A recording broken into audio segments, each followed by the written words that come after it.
the famous case of the 2008 YouTube hijacking. The most famous examples of BGP hijacking was the nationwide outage of YouTube in 2008. The cause was not malicious, but a government order that went terribly wrong. The actors were YouTube and Pakistan Telecom. As we all know, the YouTube, the video sharing platform, it has its own network and it has its own servers in that. Okay. And Pakistan Telecom is a major Pakistani internet service provider. So it gives internet services to people and companies inside Pakistan largely. What happened is that the Pakistani government ordered Pakistani Telecom, right? Sorry, the Pakistan Telecom to block the YouTube access for all citizens within the country. To do this, the engineers at Pakistan Telecom added a route to their internal network that would redirect all traffic for YouTube's IPs to a null destination, essentially a black hole. Okay, so a black hole is a networking concept.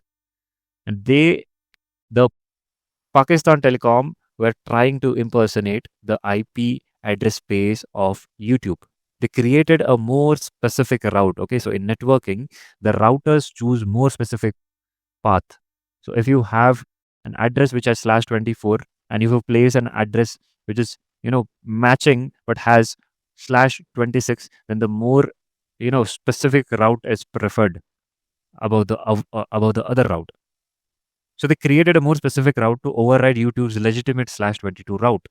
This was intended to work only within Pakistan's Pakistan Telecom's network, but it didn't went the way they wanted.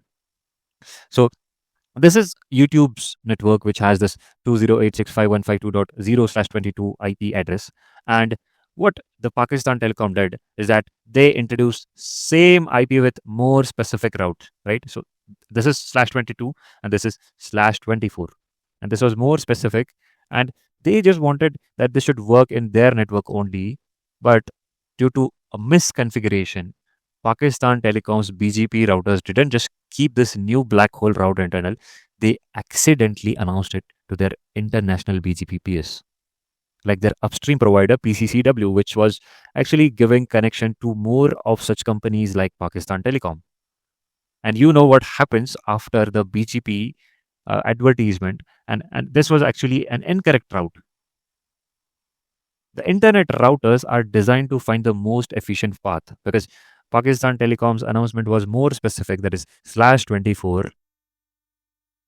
Compared to YouTube's legitimate /22 prefix, routers all over the world started choosing it as the best path. So if you were there in February 2008 accessing YouTube, so you are not redirected to original YouTube's server, but actually Pakistan Telecom's fake black hole, which was blocking YouTube access.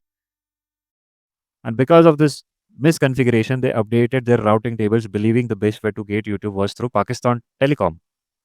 And within minutes, a massive portion of world's internet traffic, which was destined for YouTube, was being rerouted to Pakistan.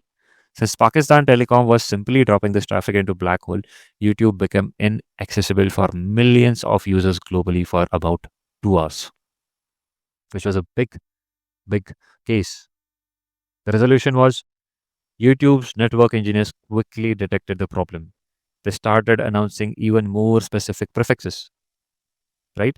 So for /22, Pakistan Telecom used /24, which was more specific. And to counter that, YouTube used even more specific, that is /25 block, to reclaim their traffic. They also contacted the upstream provider, which was PCCW Global, and they asked them to stop the propagation of false routes and had them manually filter out the advertisement from Pakistan Telecom, and this way they calmed the situation, right? So this way, any malicious user can use this way to advertise fake routes. Okay, so this is known as BGP hijacking, and to prevent this today, there are two types of methods. Okay, so first one is route filtering. That is, ISPs should filter BGP announcements from their customers to ensure they are only advertising IP prefixes they're authorized to use. And the second one is resource public key infrastructure. This is a modern cryptographic solution. It allows IP address owners to create a signed digital certificate that proves which AS is authorized to announce their prefixes. Routers can automatically check these certificates and reject any BGP announcements that are invalid, preventing hijacks before they can spread.